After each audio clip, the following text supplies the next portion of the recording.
Eh bien, rebonjour, puisque nous semblons avoir donc des participants qui se joignent, mais de façon peut-être un peu plus doucement. Nous allons commencer.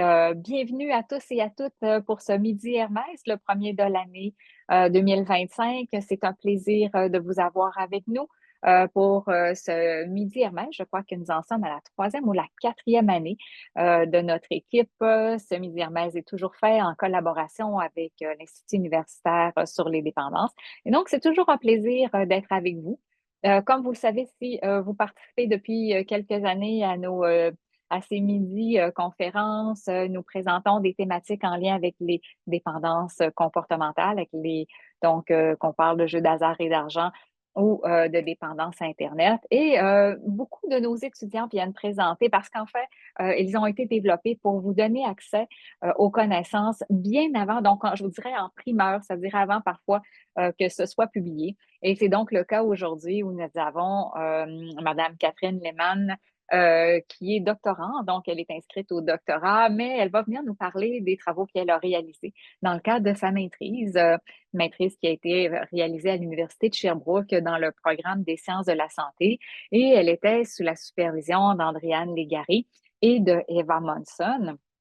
Donc, Catherine s'intéresse au comportement de jeu et en fait, elle va venir nous parler de comment ces comportements-là ont évolué, notamment en raison de la pandémie. Et je trouve que c'est particulièrement intéressant dans une situation si complexe que l'on vit présentement, hein. Donc, dans un milieu qui est en mouvance, où est-ce qu'on peut se questionner de comment nos habitudes vont être influencées, parfois par des facteurs qui sont pas uniquement psychologiques, qui sont pas uniquement internes, mais bien situationnel et comment les personnes vont s'adapter. Donc, Catherine a fait vraiment une étude fort intéressante sur, auprès de personnes, donc des entrevues qualitatives qui vont nous permettre d'avoir accès vraiment à ce qu'ils pensent.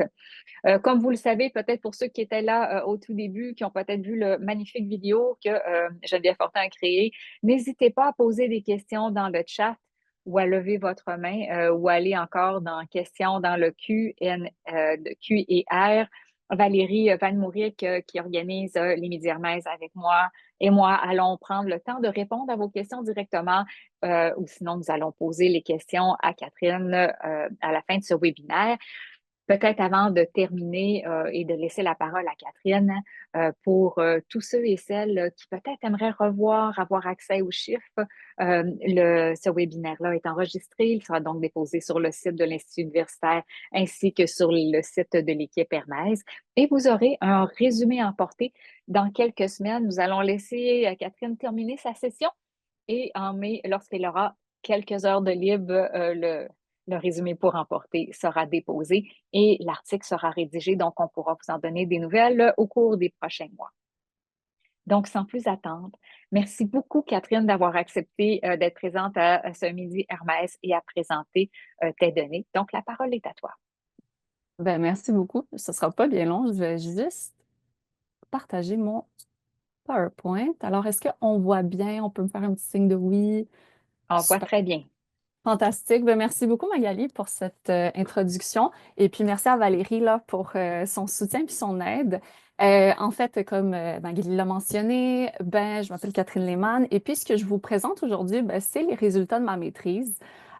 Pour ce projet, on trouvait qu'on avait une bonne opportunité d'observer des comportements de jeu pendant la pandémie. Puis, on s'est dit qu'il y a quand même des éléments puis des réflexions importantes de cette recherche qui pouvaient s'appliquer pour notre contexte actuel, alors un contexte post-pandémique. Alors, pour cette présentation, on va vraiment regarder ben, comment les joueurs y perçoivent le changement, qu'est-ce qui guide le comportement des personnes qui jouent, puis c'est quoi les éléments qui les influencent. Ah, un petit bug. Parfait. Alors, voici un plan de présentation standard. Pour vous faciliter la vie, je sais qu'il y a quand même des cliniciens qui viennent. J'ai mis les résultats et les réflexions cliniques ensemble là, pour que ça soit plus facile à suivre. Alors, on va commencer avec le contexte. Alors, je vais vous apporter quelques définitions. Alors, les jeux de hasard et d'argent, ben, c'est quoi? Ben, les jeux de hasard et d'argent, ils sont définis comme une activité étant une activité où l'on mise de l'argent ou un objet de valeur de façon irréversible, alors que l'issue du jeu, ben, il repose en partie sur le hasard. Puis, c'est une pratique qui se caractérise par l'engagement d'une mise. Et c'est, pour certains, c'est en fait une activité comme une autre, tandis que pour d'autres, ben, elle peut devenir problématique. Parce que les jeux d'hasard et d'argent, que je vais appeler JHA ou jeux d'ici la fin de cette présentation, eh ben, ces jeux-là, ils sont considérés comme une activité risquée. Et puisque les JHA, ben, sont des jeux à risque, celles-ci, elles peuvent entraîner une problématique. Le jeu problématique, lui, ben, il se caractérise par un comportement qui cause des conséquences négatives pour le joueur, pour son entourage ou encore pour la société. C'est des conséquences qui incluent des pertes de ressources financières assez essentielles, de la détresse psychologique, des conflits, puis des difficultés financières ou encore des problèmes sociaux. Les problématiques multiples là, des jeux combinés à des événements majeurs comme la pandémie, ben, ça soulève plusieurs questions en lien avec les changements possibles. Puis quand on parle de changement, ben, je vous parle de pandémie. Puis justement, on examine les GHA dans le contexte de la pandémie, on constate une diversité de changements environnementaux là, qui se sont passés au Québec. Alors, entre 2020 à 2022, le Québec il a fermé temporairement à 3 reprises ses établissements de jeu, dont une fois à au premier confinement, ils ont également fait fermer la vente de billets. Cependant, l'accès aux jeux en ligne est resté disponible, entraînant justement une forte progression des produits là, sur l'autoquebec.com. Alors, pendant la pandémie, la plateforme de l'Auto-Québec, elle a augmenté son revenu de 171 puis l'année suivante, en 2020 et 2021, elle a augmenté son chiffre d'affaires de 6,1 Puis, avec cette information-là, ben, on s'est posé la question comment ces deux concepts, la pandémie et les GHA, ben, comment ça a influencé le contexte québécois. Puis, on s'est demandé, ben, qu'est-ce qu'on connaît, puis qu'est-ce qu'on sait par rapport à ces deux concepts-là? C'est qu'est-ce que la littérature scientifique, elle nous dit? Alors, on a décidé de faire une recension tout juste avant cette recherche-là pour avoir justement juste une image globale de ce que ces changements-là, qu'est-ce qui est arrivé, puis qu'est-ce qui a eu lieu pendant la pandémie. Puis, on a regardé des études qualitatives et quantitatives. Puis, les études qualitatives, ben, elles nous montrent des perceptions justement variées des joueurs. Puis, on nous montre des choses similaires dans les études quantitatives. Certains participants ont réduit ou abandonné le jeu hors ligne, faute d'interaction sociale ou en se concentrant tout simplement à d'autres loisirs. Euh, Puis d'autres études quantitatives, elles, ils voient aussi une diminution du jeu suite à différentes mesures sanitaires. D'autres articles, ben, ont trouvé que leur temps de jeu, puis surtout le jeu en ligne, ben, il y a une progression. Euh, pour différentes raisons, pour pouvoir jouer avec leurs proches, pour s'occuper, par ennui. Puis les joueurs ben, qui étaient déjà actifs en ligne, il y avait souvent intensifié leur fréquence par, comme j'ai mentionné, de l'ennui ou par manque d'alternatives. On observe aussi une légère augmentation dans certains pays. Par exemple, en Grande-Bretagne, ben, le jeu il semble avoir augmenté pendant des périodes de mesures un peu plus strictes. Enfin, il y a certains qui ont perçu aucun changement, ce qui illustre une stabilité dans leur pratique. Les personnes qui jouaient déjà avant la pandémie étaient juste plus susceptibles de continuer à jouer. Puis, il y a plusieurs études qui rapportent une stabilité dans les fréquences de jeu, avec un 60,5 dans une étude de personnes qui n'ont pas modifié leurs habitudes par rapport à la période pré-pandémique. Il y a aussi plusieurs études qualitatives qui discutent des émotions négatives qui sont ressenties pendant la COVID-19, telles que l'ennui, l'isolement, l'anxiété, qui étaient liées justement à la pandémie, ce qui a amené certains individus à continuer à jouer afin d'éprouver des émotions positives.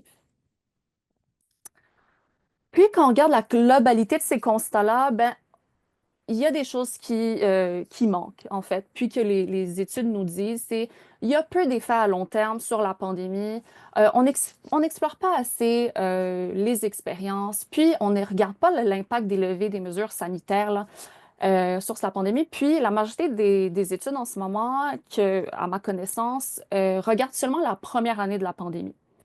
Puis, ben, quand on regarde les recensions qui ont été écrites par rapport à l'impact de la pandémie sur les GHA, il y a plusieurs, justement, publications qui ont émergé par rapport à ces thématiques, puis elles vont un peu dans le même sens. On ne regarde pas l'évolution des habitudes de jeu, on ne regarde pas l'effet post-pandémique, Puis, on invite les personnes à faire des études qualitatives. Puis, on se pose surtout la question, ben, c'est quoi la permanence de ces changements-là? Ce qui nous a amené, en fait, à regarder l'impact des levées des mesures sanitaires sur les comportements de jeu pour savoir si les changements observés sont temporaires ou ils sont persistants. Puis, une approche qualitative s'est avérée essentielle pour justement comprendre les raisons de ces changements-là. Ce qui m'amène justement à mon objectif de recherche qui était d'explorer les changements dans les GHA par une mise en contraste des expériences rapportées avant et pendant la pandémie de COVID-19 en utilisant des entretiens semi-structurés. Pour ce qui est de la méthodologie, en fait, ce que je veux que vous reteniez, puis ce qui est important ici à retenir, c'est la chose suivante.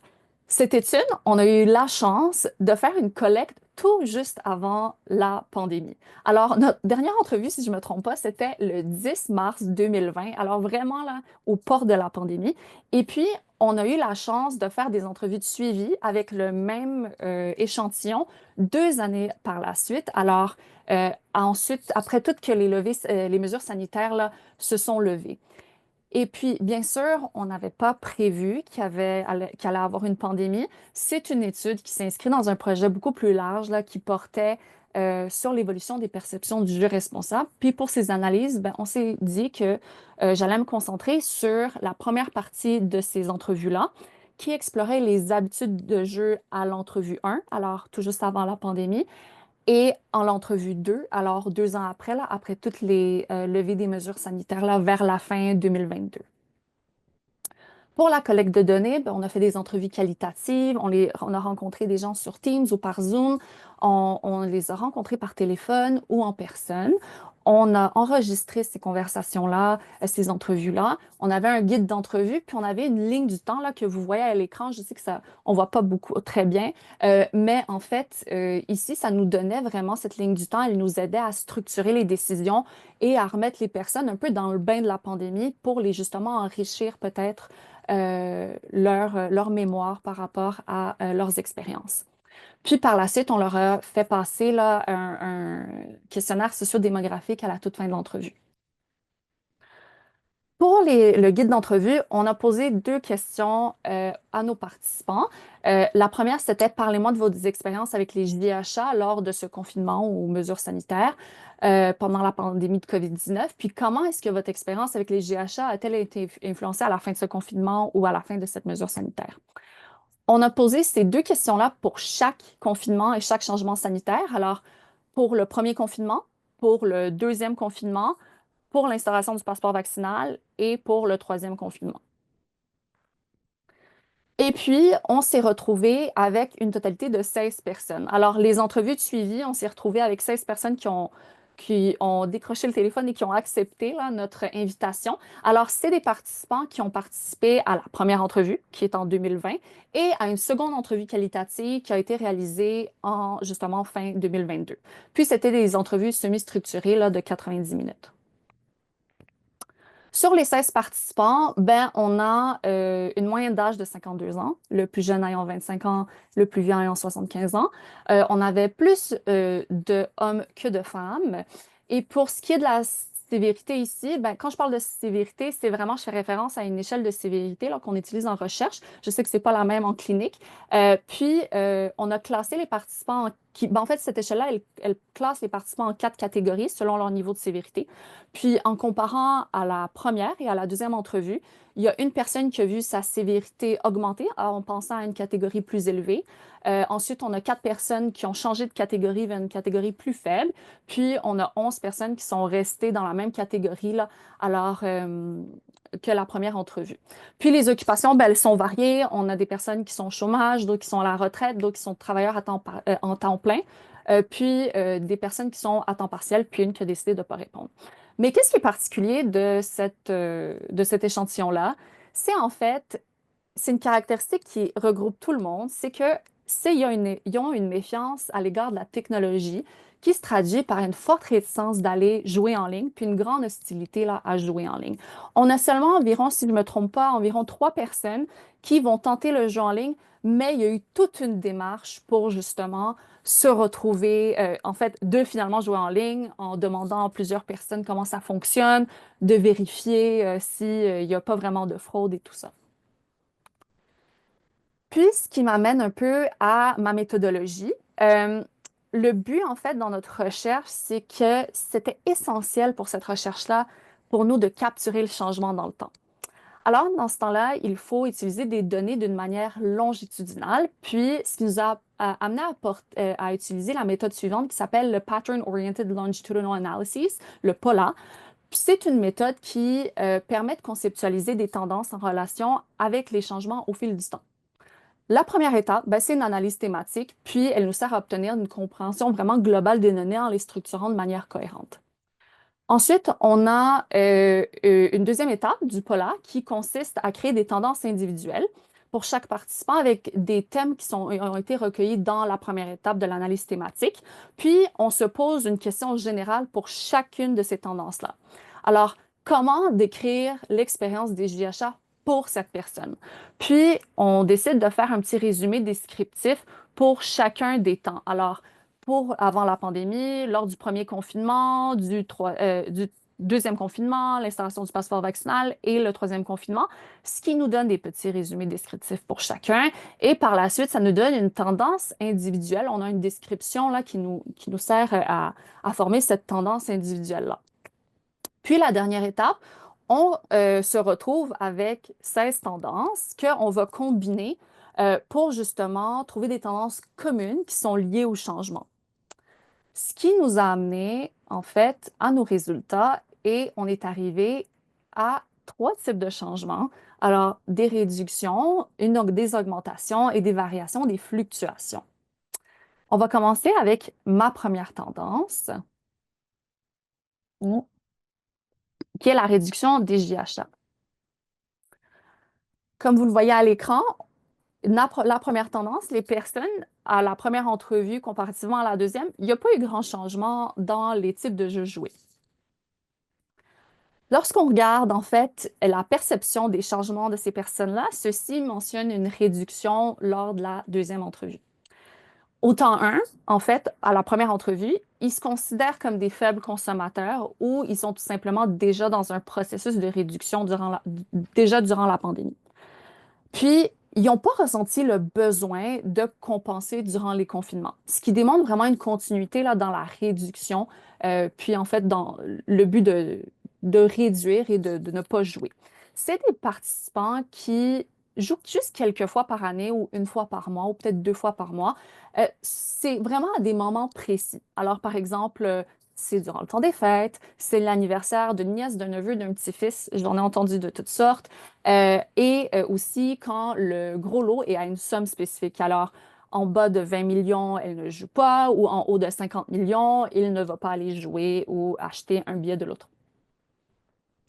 Ici, qu'est-ce qui guide les comportements? Ben, c'est la pandémie. Puis, lors de la première entrevue, ben, ces personnes-là avaient déjà une habitude d'achat irrégulier. Alors, toutefois, ce qui caractérise vraiment ce groupe de participants, c'est la réduction de jeux en réponse aux complications liées à la pandémie. Pour certains, cette période, elle a juste entraîné une réévaluation des priorités avec une attention accrue portée à leur santé physique et à leur santé mentale. Ça l'a aussi conduit à réduire ou à arrêter complètement leurs activités, non par manque d'intérêt, mais par un choix délibéré là, afin d'éviter les risques qui sont associés à la pandémie. Ces personnes, ils s'interrogent aussi non seulement sur le coût, puis est-ce que ça vaut vraiment la peine de faire ces dépenses-là durant une période de la pandémie, mais aussi ils s'inquiètent beaucoup pour leur sécurité. Par exemple, dans le verbatim en blanc, on a une participante qui mentionne son agacement face à l'achat des billets. Elle nous dit, ben, je me suis dit, bien eux, si en me redonnant le billet, ben, ils peuvent peut-être me donner la COVID. Mais j'ai comme un peu décroché de ça. Je me suis dit, si c'est pour être compliqué comme ça et qu'il y a un risque peut-être d'attraper la COVID, j'ai comme laissé tomber. Et puis, on a une autre participante dans le verbatim là, que vous voyez en orange qui nous parle de l'impact du passeport vaccinal sur son jeu. Oui, ça m'a affecté un peu parce que pour les distanciations, il fallait faire très attention. Alors, je me suis fait beaucoup influencer par ça. Cet aspect, cette tendance-là montre une approche vraiment réactive pour éviter les situations risquées. Alors ici, la réduction, elle est vraiment liée aux mesures sanitaires elles-mêmes, puis ses possibles conséquences. Qu'est-ce qui guide les comportements de reprise ici? Ben, en fait, c'est l'ennui, puis la fin de mesures sanitaires très spécifiques. La reprise là, du jeu est arrivée après une longue interruption, là, souvent liée à l'ennui ou à une levée d'une mesure sanitaire. Puis les participants avaient associé beaucoup les mesures sanitaires à la peur de contracter la COVID, ce qui les avait découragés de jouer. Par exemple, on a un monsieur qui était inquiet à cause de son âge, à cause de son état de santé, mais aussi il était très mécontent du port du masque et lui a seulement repris son jeu après une longue période d'absence quand le port du masque en public a été enlevé. Alors, si je ne me trompe pas, c'était en mai 2022, alors il a presque pas joué pendant 2 ans. Pour les personnes, la fin de ces restrictions-là, ben, avait ravivé justement leur intérêt en les repoussant peut-être aussi à retrouver une espèce, une quête de normalité. Ce qui nous mène à notre deuxième tendance, qui est l'augmentation des GHA. Ici, si vous le remarquez, à la première entrevue, on a une personne qui euh, joue majoritairement à l'extérieur, dans des jeux hors ligne, et puis il y a un changement vers le jeu en ligne. Ici, je vous le dis tout de suite, c'est une personne, c'est un peu notre outlier, si je peux me permettre l'expression, mais c'est une personne fort intéressante par rapport, parce elle, elle est une bonne représentation de qu'est-ce que le jeu en ligne a fait durant la pandémie. Alors, quand on parle de perception de changement pour cette personne-là, lors de la deuxième entrevue, elle est très consciente de ces changements de comportement de jeu. Étant à la base une joueuse là, occasionnelle avant la pandémie, elle voit les GHA à ce moment-là comme un moyen de socialisation. Elle le fait de manière pas très fréquente. Elle y va une fois de temps en temps, une fois dans un bar, parfois une fois de l'auto. C'est pas très souvent là qu'elle le fait. Puis, lors de la pandémie, à ses premiers essais de jeu en ligne, ben, elle dépasse rapidement son budget habituel, perdant vraiment le contrôle de son jeu. Puis, c'est une chose qu'elle affirme elle-même, perdre le contrôle.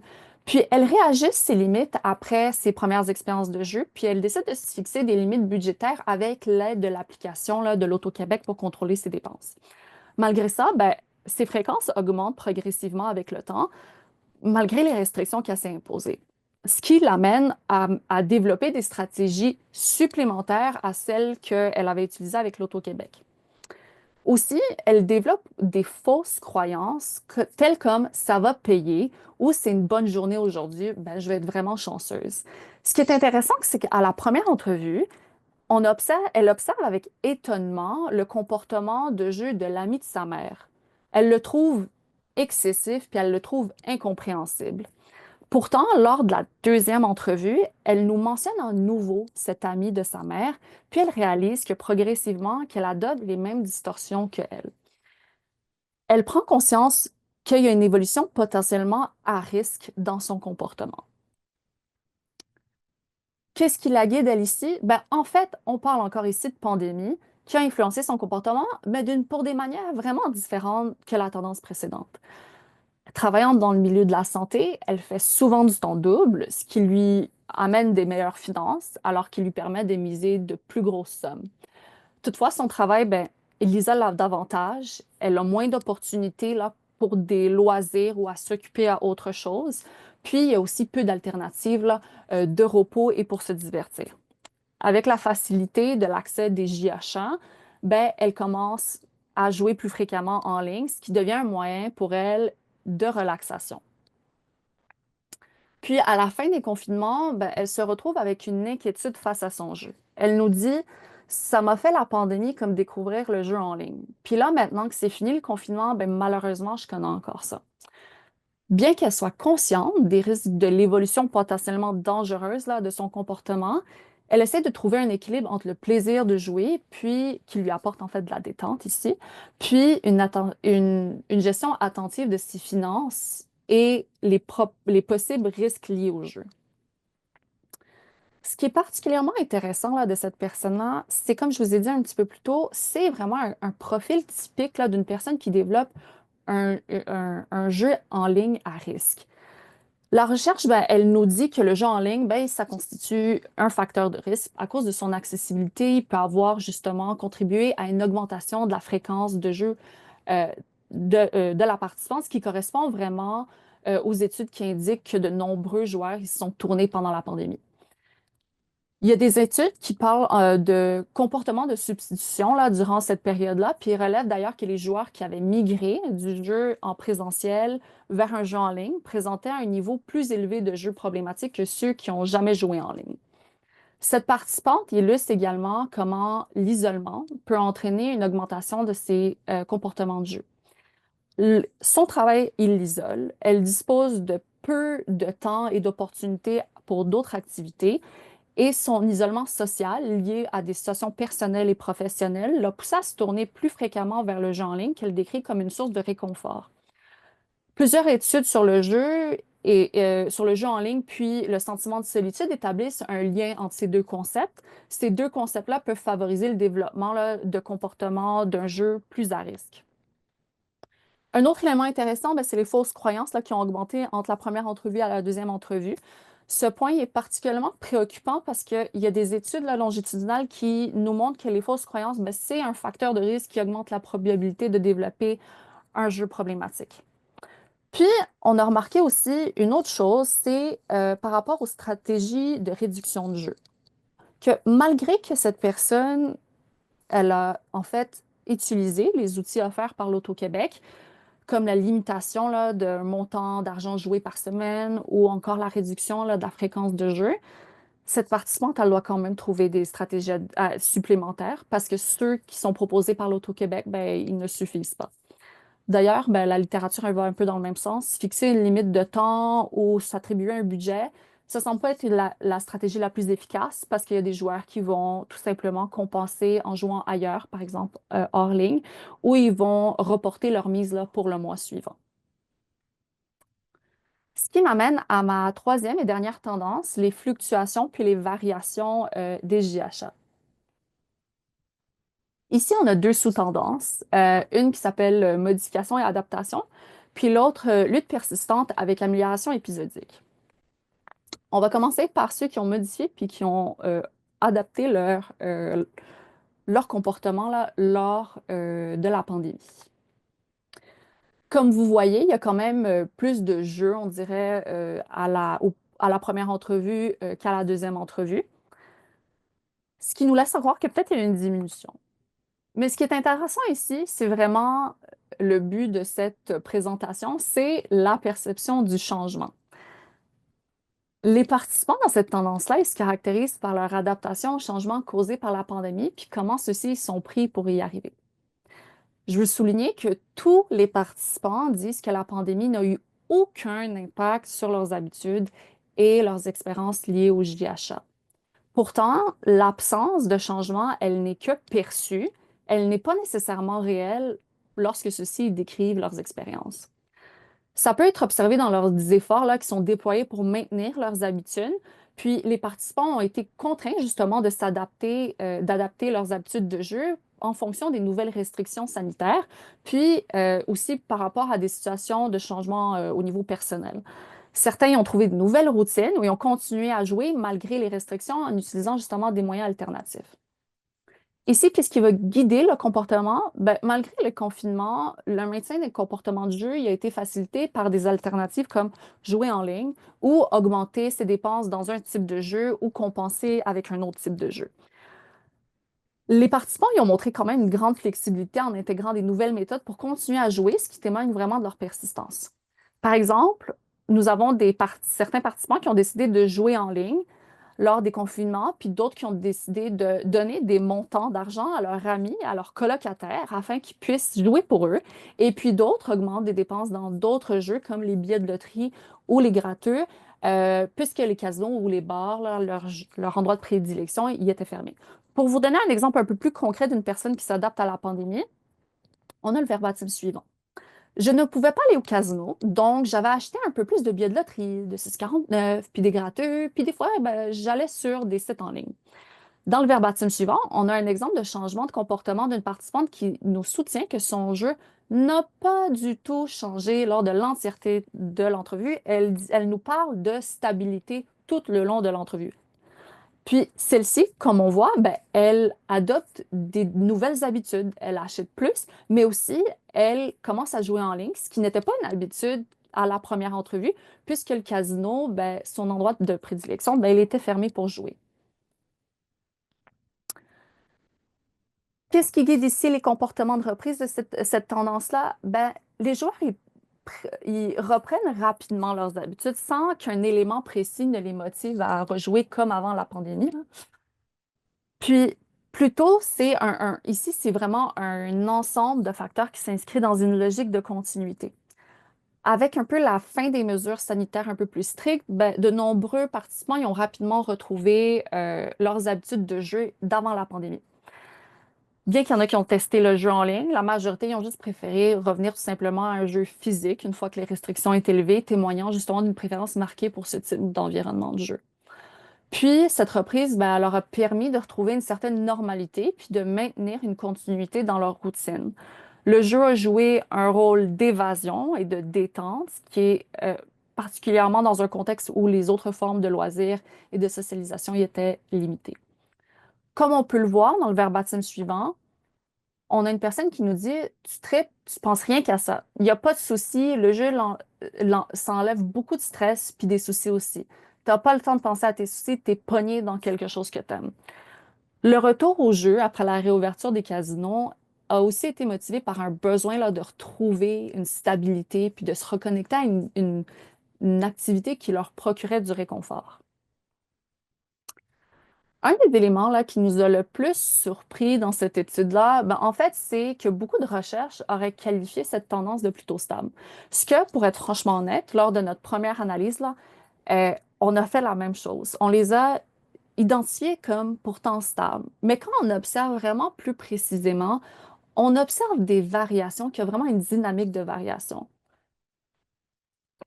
Puis, on s'est dit, ben, on a peut-être quelques pistes pour expliquer pourquoi ces participants-là, ben, ils ne perçoivent pas le changement. L'une des pistes là, qui nous est revenue, ben, en fait, c'est l'intégration du jeu dans le quotidien. Aujourd'hui, comme on le sait, ben, le jeu est plus perçu comme quelque chose de marginal ou déviant. C'est quelque chose qui est bien ancré dans la vie de monsieur, madame, tout le monde.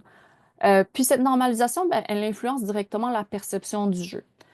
Pour une partie de l'échantillon, ben, le jeu, il fait partie de leur quotidien, puis il s'inscrit dans la normalité. Puis les gens, ben, n'y pensent pas spontanément, puis lorsqu'ils en parlent, c'est souvent avec beaucoup d'enthousiasme. Puis ce qui ressort ici, c'est l'absence vraiment d'association avec le risque. Le jeu est perçu comme une activité routinière, bien ancrée dans le quotidien, ce qui réduit leur tendance à l'autodéclarer. Plus elle est intégrée dans le quotidien, ben, plus elle est perçue comme naturelle et non problématique. Cette normalisation de jeu, ben, elle souligne la manière dont les joueurs perçoivent leur propre comportement. Ce phénomène, ben, il peut s'expliquer pourquoi il y en a qui ont modifié leur comportement puis ils ne perçoivent pas nécessairement le changement. Puis cette normalisation du jeu, elle a aussi un impact sur la perception des joueurs, mais elle a aussi d'autres impacts cliniques un peu plus importants. Les joueurs, tant qu'ils n'ont pas de problème financier ni de tension familiale, ben, il n'y a aucun risque de s'inquiéter. Puis c'est d'ailleurs ce que la littérature elle nous montre, là. La plupart des joueurs, ben, ils ne vont pas chercher de l'aide tant qu'il n'y a pas de problèmes familiaux ou tant qu'il n'y a pas de problèmes financiers. Mais quand on regarde un peu de plus près, on observe que chez ces joueurs-là, il y a des comportements qui sont associés un peu à un jeu à risque. Par exemple, il y a les pensées envahissantes. Certains participants ont constamment le jeu en tête. Lors des entrevues, il y a plusieurs participants qui passent une bonne partie du temps à parler des gagnants de gros lots, à spéculer l'origine, d'où ils habitent, où ils sont situés. Ils nous parlent aussi, en fait, à quel point ils vérifient les sites de l'Auto-Québec à répétition pour voir les numéros gagnants, qu'est-ce qui va ressortir. Puis, ils vont scruter les journaux de manière quotidienne. Puis ça, c'est pas juste des paroles. Il y en a qui vont vraiment modifier leur routine pour aller jouer à ces endroits précis, convaincus que ce dépanneur chanceux ben, va augmenter leur chance. Et ce qui fait aussi augmenter leur temps consacré au jeu, mais aussi leurs dépenses envers le jeu. On observe aussi chez cette tendance-là des croyances très, très fortes, des distorsions cognitives. Beaucoup pensent qu'ils ont un contrôle sur leurs résultats, même si le jeu il est purement basé sur le hasard. Par exemple, on a une participante lors d'une entrevue, pendant un bon 15 minutes, elle nous parle de comment elle a une technique de jeu pour contrôler le jeu de roulette. Et puis, elle n'est pas, dans un score de sévérité, là, elle n'est pas si haut que ça non plus. Mais elle nous parle de cette façon de jouer pendant un bon 15 minutes. Et puis, elle n'est pas la seule. Ils développent toutes des stratégies précises pour justement maximiser leurs chances. Ils sont persuadés d'avoir une intuition particulière qui leur dit quand c'est le bon moment de jouer, puis c'est quand le moment où ils vont être plus chanceux. Ce qui est important ici, c'est que ces distorsions cognitives-là sont présentes dans tous les groupes étudiés là, dans ces tendances-là, mais particulièrement plus présentes chez cette tendance. Donc, même si les joueurs se sentent en contrôle et pensent que leur comportement est stable et non préoccupant, en réalité, il y a des traits qui nous montrent un peu une dynamique à risque. Tout ça pour vous dire la chose suivante. Quand un joueur nous parle de stabilité, ça ne veut pas forcément dire qu'il n'y a aucun changement. En réalité, il s'agit surtout de la manière dont il perçoit la constance de son expérience de jeu puis des effets sur sa vie. Il y a un élément clé ici qui est à considérer, c'est la fonction du jeu. Est-ce qu'elle répond toujours aux mêmes besoins qu'avant? Est-ce que c'est encore une façon de s'évader? Est-ce que c'est encore une façon de ressentir de l'excitation ou d'obtenir un certain soulagement? Pour de nombreuses personnes, comme observé là, dans les tendances précédentes, le jeu est avant tout une source de plaisir et de divertissement. Les études sur les GHA, là, puis sur la pandémie, ben, confirment cet aspect-là, soulignant que dans un contexte où les loisirs sont limités, ben, le jeu y offre une espèce de façon d'éprouver des émotions positives. Et puis, si le jeu, lui, il est perçu comme apportant une contribution positive à la vie d'un individu, il ne va pas être généralement considéré comme problématique. Toutefois, il peut devenir préoccupant lorsque le jeu, ben, il devient une espèce de levier essentiel pour améliorer l'état émotionnel. Puis, on observe un peu cette dynamique dans la tendance précédente où la participante, ben, elle utilise le jeu comme une source de réconfort, mais on retrouve aussi la même chose, en fait, ces mêmes schémas-là dans cette tendance-ci. Par exemple, il y a une participante qui joue davantage en raison de l'atmosphère anxiogène de la pandémie à cause d'une rupture qu'elle est en train de vivre et qu'elle s'ennuie, comme elle dit, à mort, et alors elle va jouer encore plus. Une autre participante, elle se rend au casino lors des réouvertures après que sa mère soit tombée malade, utilisant le jeu comme un moyen d'oublier ses soucis. Et elle commence aussi à acheter beaucoup plus, comparativement au temps 1, de billets de loterie et des billets à gratter.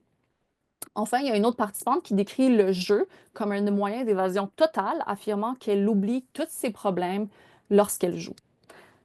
Ces exemples illustrent bien comment le jeu il peut devenir une espèce de mécanisme d'adaptation face aux émotions négatives, justement renforçant un comportement à risque. Alors, tant que ces besoins-là sont comblés, le joueur peut avoir l'impression que rien ne change, même si objectivement parlant, ben, son comportement évolue. Puis, étant donné que certains motifs-là sont toujours satisfaits, le changement il va passer inaperçu ou il va paraître inexistant. Puis, il y a des recherches récentes là, qui vont un petit peu dans le même sens où certains chercheurs y expliquent que l'absence de perception de changement, ben, ça pourrait être peut-être lié à une dissonance cognitive en justement ajustant le comportement de jeu pour le faire correspondre à leurs besoins. Avec toutes ces informations-là, ben, ça nous mène à notre dernière tendance qui est une lutte persistante avec des améliorations épisodiques. Puis, cette tendance-là, elle a bel et bien remarqué comment la pandémie a eu un impact sur leur jeu. Comme vous le voyez, c'est des personnes à l'entrevue 1 qui jouent beaucoup aux machines à sous et à l'entrevue 2, ils jouent toujours aux machines à sous. Et puis, il y a un rajout de différents types de jeux qui s'est rajouté à la deuxième entrevue. Pour ce qui est de la perception des changements, ben, cette tendance-là, tous les participants mentionnent une abstinence suivant un confinement, puis une reprise de jeu accrue lors de la levée de ces confinements-là. Ces personnes-là avaient déjà une problématique à la première entrevue. Certains sont allés chercher de l'aide. Puis, en fait, leur perception, elle n'a pas du tout changé de leur problématique. Encore durant l'entrevue de suivi, la problématique, elle est toujours présente. C'est la première chose qu'ils mentionnent. Ici, qu'est-ce qui guide les comportements? Encore une fois, c'est la pandémie, mais d'une manière encore différente. Ici, le confinement, ben, il agit comme une abstinence forcée. Ce qui caractérise vraiment avant tout là, cette tendance-là, c'est que les mesures sanitaires, en particulier les confinements ici, ont agi comme un déclencheur d'abstinence ou JHA. Avant la pandémie, ces participants présentaient des problèmes assez importants, puis avaient des hauts scores sur une échelle de sévérité là, qu'on utilise en recherche. Puis pour la première fois que depuis que le jeu a pris une place dominante dans leur vie, ben, ces participants se sont retrouvés face à une abstinence imposée, avec des barrières suffisamment restrictives pour limiter, voire interrompre totalement leurs habitudes de jeu. Cette situation, ben, elle a conduit à une réduction temporaire, puis dans certains cas, ben, un arrêt complet des jeux. Ici, on a un verbatim d'une personne euh, qui nous dit en fait, merci beaucoup, Monsieur Legault. Merci beaucoup au gouvernement. Donc, pour moi, dans mon cas, le confinement, excellent. Si demain les bars ferment, number one. Je vais aller donner mon appel pour les remercier. Donc, bar fermé, pour moi, c'est number one. Pendant ces périodes-là, certains participants ont réduit leur jeu puis ont ressenti un soulagement là, dû à l'absence de tentation, comme illustré dans ce verbatim-là. Ça souligne vraiment que leur réaction initiale, ben, c'était un soulagement puis était plutôt positive. Ici, encore, ben, le confinement a temporairement, justement, limité l'accès au jeu. Puis cela, ça a permis aux personnes à se concentrer sur d'autres aspects de leur vie, tels que améliorer leurs états financiers ou encore leur santé physique et mentale. Les personnes ont reconsidéré leurs priorités. On a des personnes qui ont des nouveaux objectifs, comme économiser de l'argent pour s'offrir un voyage après la fin des mesures sanitaires, payer leurs comptes, améliorer. Il y en a qui ont commencé à acheter des meilleurs aliments pour manger mieux. Puis tout ça, ça se passe durant les périodes de confinement. Puis il y a aussi ben, des facteurs personnels qui vont retenir certains participants un petit peu plus longtemps dans une espèce de abstinence là, forcée, malgré qu'il y a eu des levées sanitaires là, de confinement. Ici, qu'est-ce qui va guider les comportements de reprise? Ben, en fait, c'est le conflit entre le besoin de jouer et le désir de changement dans leurs habitudes. Bien que certains aient tenté de s'abstenir ou de limiter là, leur jeu, ces efforts ont souvent échoué. Puis les influences externes telles que ben, les environnements de jeu disponibles, puis les sentiments internes tels que l'anxiété, puis l'envie, ben, ils vont exacerber les comportements de jeu. Puis les participants ont pris conscience de leurs limites après avoir vécu justement les effets négatifs répétés. Alors, plus les confinements et les réouvertures, elles se multiplient, plus les participants ont des expériences de JHA qui semblent accélérer lors des réouvertures. Puis, on le voit dans les verbatims suivants, là, celui en gris, il y a une personne qui nous dit, c'était plus impulsif, ma faculté de réfléchir était diminuée, je mettais de l'argent jusqu'à temps que je n'en ai plus. Il y a une intensification des comportements là, au fil du temps qui va se faire à force en réponse là, à des événements de vie, mais surtout à la réouverture des lieux de jeu. Puis les tentatives d'abstinence, elles deviennent de plus en plus courtes, puis les participants, ils finissent toujours par retomber dans leurs habitudes destructrices, là. Puis lors de la réouverture des espaces de jeu. Par exemple, dans le verbatim en orange, ben, il y a une participante, elle nous dit très triste quand ils ont ouvert les bars. Après les confinements, c'est la même patente, c'est la même chanson. Ce qui rend les participants vraiment déçus de leur rechute. Les participants, ils reconnaissent qu'il y a des effets destructeurs sur leur jeu, puis ils essayent de les changer. Mais l'attrait, il reste quand même fort parce que, en fait, c'est lié au plaisir, mais aussi au réconfort, puis à contrer l'ennui ou à la lutte contre la solitude ou l'anxiété. Ce sont des aspects-là qui ressortent beaucoup chez ces participants-là dans cette tendance. Cela, ça conduit à des rechutes fréquentes qui sont accompagnées de déception, puis tristesse, puis les émotions négatives ils vont exacerber là, ces comportements, alternant des périodes de répit puis des reprises de jeu intenses. Ce qui nous a mené à des réflexions là, particulières pour cette tendance-là. Ben, comme on le voit, il y a une présence là, de facteurs de risque, puis ça va avec ce que, on voit dans la littérature. Ben, l'ennui, elle revient souvent dans nos résultats comme un facteur clé qui pousse les participants à jouer. Pendant la pandémie, ben, l'ennui est souvent mentionné en fait comme un motif de jeu, soit pour combler un vide, soit pour réduire le stress, mais lorsqu'il est combiné à d'autres facteurs là, comme par exemple la dépression ou l'anxiété, ben, il semble favoriser des comportements de jeu plus à risque. Puis dans notre étude, ben, ça rejoint la littérature puisque plusieurs participants ont mentionné ressentir à la fois de l'ennui puis de l'anxiété, ce qui a influencé leur comportement de jeu ou leur reprise en fait. Un autre facteur de risque, là, comme je viens de le mentionner, ben, c'est l'anxiété. La littérature sur la pandémie puis les JHA ben, montre que les personnes souffrant d'anxiété étaient plus susceptibles de développer un jeu problématique ou d'intensifier, pardon, leur pratique. C'est exactement ce qu'on a observé. Après chaque réouverture de salle de jeu, ben, les participants de cette tendance-là ont rapporté une hausse de leur anxiété. Les changements qui étaient liés au confinement ou au déconfinement les affectaient particulièrement, puis plusieurs ont augmenté leur jeu après chaque réouverture. Encore une fois, un autre élément là qui revient souvent, ben, c'est la solitude. Cet aspect-là a déjà été mentionné là, pour plusieurs personnes, mais surtout chez nos personnes plus âgées qui décrivent les GHA comme un moyen de maintenir une vie sociale. Ça rejoint encore ici là, la littérature, que c'est non seulement une source de divertissement, mais pour beaucoup, c'est un espace de socialisation là, qui leur permet de réduire le sentiment d'isolement. Un autre facteur de risque là, ici, c'est les machines à sous, là, on est tous un peu au courant, qui sont vraiment associées à un risque plus élevé des méfaits. Ça s'aligne aussi avec la littérature qui nous dit que à cause de leur accessibilité, puis la rapidité, puis la technologie de ces produits-là, ben, ils sont particulièrement plus à risque. Un point intéressant là, dans cette tendance-là, c'est par rapport au programme d'auto-exclusion. C'est qu'il y a une interruption un peu forcée du jeu pendant la pandémie, puis que ça a été très efficace pour plusieurs joueurs. Puis, ça nous amène un peu à réfléchir à l'auto-exclusion comme un outil de prévention. On sait qu'il y a des programmes qui existent, mais qu'il manque énormément là, de structures, puis qui ne sont pas les plus adaptés. Mais ce qui est frappant ici, c'est vraiment les participants ont vécu, sans l'avoir choisi, une véritable expérience d'auto-exclusion là, qui leur a été extrêmement bénéfique. C'est quelque chose qu'ils mentionnent, puis qu'ils ont vraiment, en fait, pour manque d'autres mots, là, mais qui ont vraiment aimé. Ils ont apprécié ce moment-là de répit. C'est donc peut-être un levier qui pourrait être mieux intégré en thérapie, puis qui pourrait offrir aux joueurs problématiques des outils concrets pour mettre en place là, avec une auto-exclusion qui serait assez peut-être efficace, accompagnée d'un suivi qui est adapté. Alors, pensons maintenant à nos conclusions, là, à nos générales. Je vais bientôt clore. Je sais que j'ai un petit peu dépassé si je ne me trompe pas.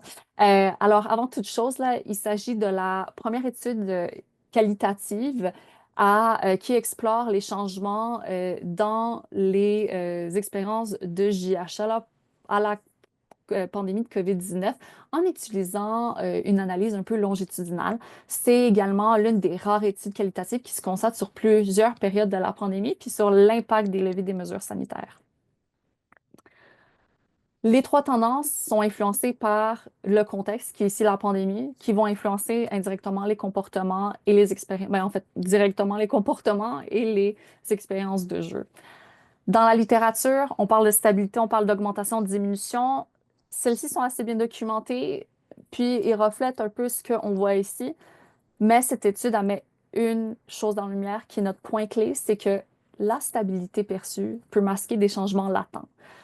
Notre approche qui couvre toute la pandémie permet justement une vision beaucoup plus fine de l'évolution du jeu, puis elle permet aussi de voir que lorsque les joueurs nous parlent de stabilité, leurs récits ils vont souvent relever des nuances significatives montrant en réalité une hausse, une baisse ou peut-être une variation de leur jeu.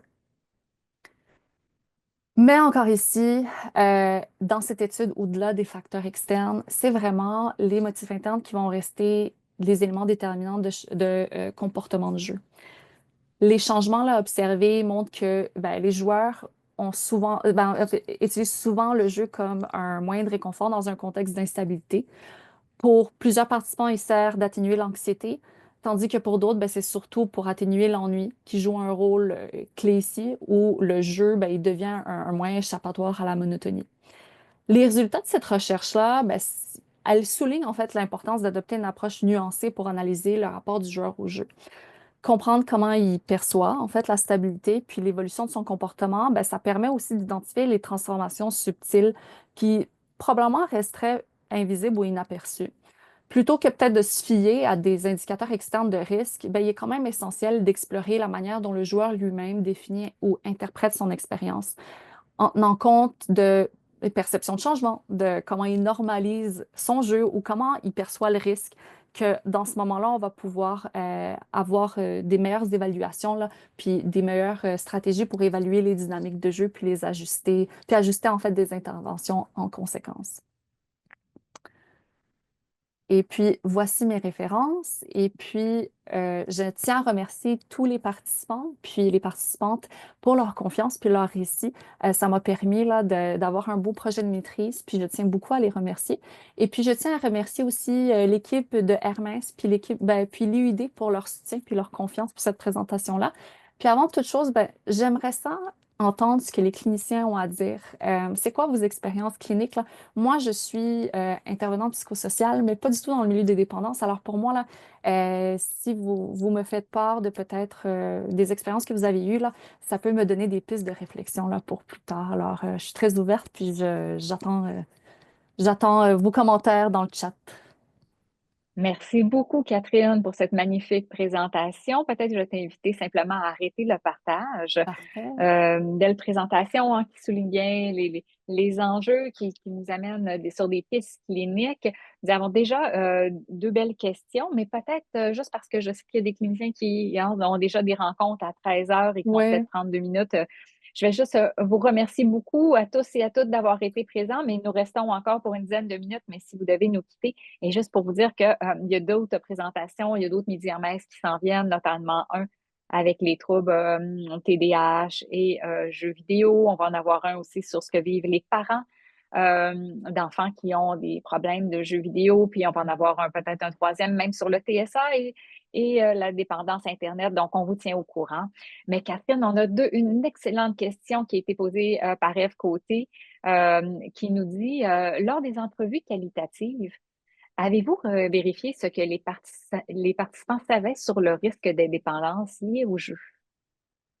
Non, en fait, on a parlé, en fait, on voulait voir c'était quoi leur, puisque c'était une étude qui était plus large, puis on parlait du jeu responsable, on s'est rendu compte que finalement, ben, les gens ne savent pas c'est quoi le jeu responsable, puis ils sont pas vraiment au courant c'est quoi les risques, c'est quoi les limites. Ils sont peut-être des fois au courant, ils voient la petite, je dirais, la petite pastille là, sur les machines à sous ou des pubs sur le jeu responsable, mais ils sont pas très au courant du risque. Mais c'était pas un aspect que moi je regardais. C'était vraiment, on voulait voir comment le changement, il se en fait, c'était quoi, comment le changement il s'est passé là, durant ce moment-là de la pandémie. Merci beaucoup, Catherine. Moi, j'aurais une autre question. Avec Adèle Monvagnou, dans une étude qualitative également, nous avions regardé est-ce que les joueurs de poker avaient l'impression d'avoir augmenté, diminué ou resté stable et on comparait avec leurs résultats qu'ils nous rapportaient. Donc, on regardait la perception et on regardait les faits. Et en fait, la plupart n'avaient pas vraiment, en ce qu'ils nous disaient, puis ce qu'ils rapportaient en termes de données, ça se ressemblait pas beaucoup, hein. Il y en avait plein qui disaient qu'il avait diminué alors qu'en fait, il avait même augmenté. Mhm. Il y en avait qui nous disaient qu'il avait diminué, qu'il avait augmenté alors que dans les faits, fait que, tu sais, la perception, puis on pourrait dire ce qu'il nous rapportait objectivement, il y avait un énorme écart. Est-ce que Ouais. vous avez eu cette impression-là aussi, Catherine? Il y en a, en fait, les personnes qui étaient les plus conscients, je dirais, de leur changement, c'était mes joueurs qui ont un jeu problématique. Ils se sont vraiment aperçus rapidement, ils ont dit, ça l'a augmenté, ça l'a été pour moi, parce qu'ils ont, pour la première fois de leur vie, ils ont eu un répit. Ils étaient contents, là. Il y en a qui ont vraiment pu économiser de l'argent. On avait une personne qui était issue de l'immigration, puis elle nous parlait beaucoup, en fait, de comment finalement on pouvait envoyer de l'argent à sa famille puis que ça a été vraiment quelque chose qui a changé. Puis cette personne-là a eu des meilleurs, elle a eu des super beaux résultats, là. Ben, pas des résultats, mais en fait des relations beaucoup plus meilleures là, avec sa famille, avec qui elle envoyait de l'argent pour des raisons bon, financières. Puis on voyait vraiment là, dans ces conversations-là avec les gens qui étaient problématiques, comment ils étaient heureux. Ils étaient vraiment heureux de discuter de ce moment de répit, comparativement à d'autres qui nous parlaient que, justement, on avait une image avant la pandémie, puis qui ils se rendent pas compte que durant toute l'entrevue, ils nous parlent de différents changements, puis ils nous affirment, ben non, non, non, non, il n'y a pas du tout il y a pas du tout aucun changement. Alors pour nous, euh, par exemple, celle qui jouait en ligne, ce qui était quand même très intéressant, c'est qu'elle, elle se rendait compte aussi. Mais elle aussi, elle est dans un milieu de santé. Elle dit qu'elle est aussi dans un milieu de dépendance, alors elle est un peu plus consciente des risques, là. Elle le voit chez elle.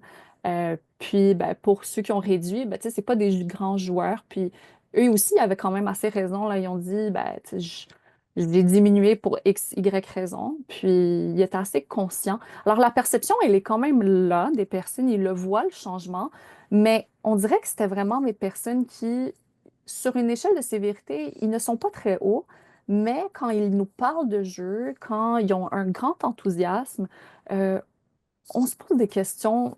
Ben, ils ne voient pas le changement, puis ils nous parlent de stabilité. En tout cas, nous, c'est quelque chose qu'on a vu. Là. Je sais que ça change d'une étude à l'autre, là, mais surtout en temps de pandémie, c'était quelque chose d'intéressant à voir.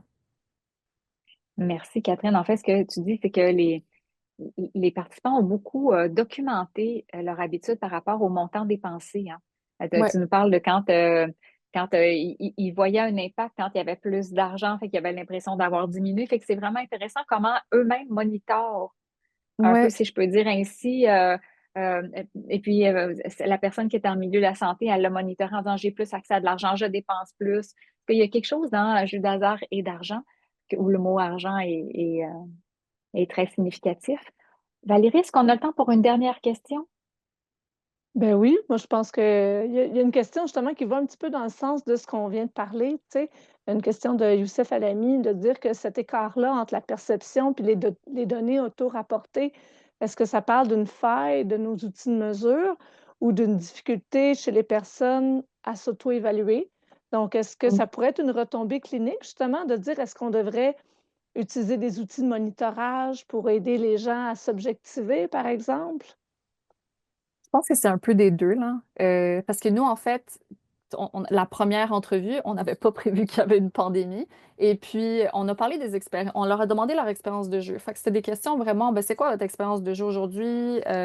C'est quand que vous avez commencé à jouer? Combien vous dépensez par semaine? Puis, ben, ils nous décrivaient vraiment, là, de manière objective, environ, ben, objective, le plus objectif qu'on pouvait, là. Euh, c'est quoi leur expérience de jeu à ce moment-là dans le temps? Et puis, par la suite, ben, ces personnes-là, ils nous parlent de différentes choses. Ben, ils nous parlent, tu sais, aussi, il y a cette espèce d'aspect rétrospectif parce qu'on les a pas suivis d'une manière longitudinale, qu'on les a suivis au premier confinement, au deuxième confinement. On leur a demandé de se remémorer de ces moments-là avec à l'aide d'une ligne du temps. Fait que, bien sûr, il y a des soucis, puis je pense que oui, il y a des moyens là,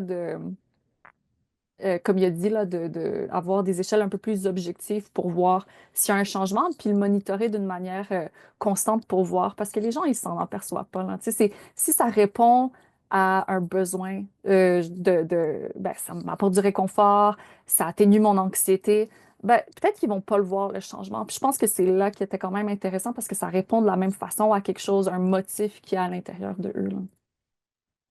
Puis, je voulais aussi faire du pouce sur ce que tu as nommé, tu sais, comme quoi que l'auto-exclusion, ça pouvait être un outil ou un levier, peut-être chez Mhm. nos à risque. Donc, moi, ce que j'entends en arrière de ça, c'est pas obligé d'attendre que le jeu soit très, très grave pour Ouais, demander une auto-exclusion. Ça peut être une stratégie pour prendre une pause, le ouais, temps de exactement. juste prendre un recul par rapport au jeu, pas besoin d'attendre qu'il y ait une autre pandémie, hein? Et Exactement. puis, peut-être de rappeler que l'auto-exclusion, ça peut être fait pour des courtes périodes, hein, même juste 3 mois ou juste 6 mois, le temps justement de faire cette analyse-là et d'entreprendre une démarche de réadaptation. Je pense Ouais. que ce qu'on voit aussi dans tes données, c'est l'importance de faire une démarche, hein, de comprendre la Mhm. fonction, parce que juste une stratégie externe comme l'auto-exclusion, c'est pas Ouais, suffisant pour pas du vraiment tout. modifier à long terme les habitudes de jeu. Alors, Exact. très intéressant, merci. Merci beaucoup, Catherine. Merci à tous ceux et celles là, qui se sont joints à nous aujourd'hui. Merci beaucoup, l'IUD, Geneviève Fortin particulièrement, Valérie de l'équipe Hermès et tous les membres de l'équipe Hermès. Merci, Catherine, pour cette présentation riche, stimulante. On aurait eu envie d'en parler encore plus, hein, de l'importance notamment du contrôle externe, peut-être même d'une Mhm. thérapie à l'interne. Bref, il y a toutes sortes d'enjeux Ouais, qu'on aurait envie de discuter ensemble. Ce sera pour une prochaine fois. Donc, à très bientôt et on se voit pour un autre Midi Hermès dans quelques temps. Merci à tous et à Merci toutes. beaucoup. Bon après-midi.